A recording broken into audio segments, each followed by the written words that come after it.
बिस्मिल्लाहिर्रहमानिर्रहीम। अस्सलाम वालेकुम नाज़रीन। डिस्ट्रिक्ट एमरजेंसी रिस्पांस कमेटी बराए इंसदाद डेंगू का एक अहम इजलास डिप्टी कमिश्नर फैसलाबाद मोहम्मद अली की ज़ेर सदारत मुनक़िद हुआ। हमारे डिवीजनल ब्यूरो चीफ मियां एजाज असलम के मुताबिक जिसमें ज़िला भर में सर्वेलेंस सरगर्मियों की पेशरफ्त का जायज़ा लिया गया।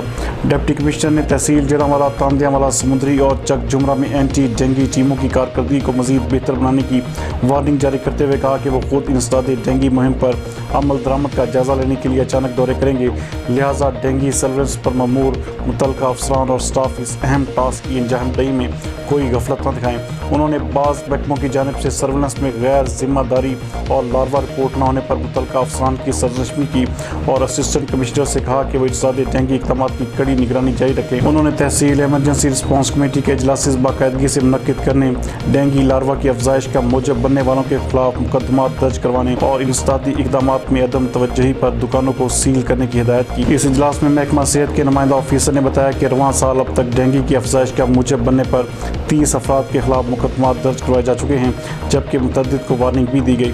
उन्होंने इंडोर व आउटडोर सर्विलेंस, तालाबों में लार्वा खाने वाली मछलियाँ छोड़ने की तफसीलात से भी आगाह किया और बताया कि रवां साल 359 इंडोर और 289 आउटडोर से डेंगू लार्वा बरामद हुआ, जिसकी केमिकल ट्रीटमेंट कर दी गई है।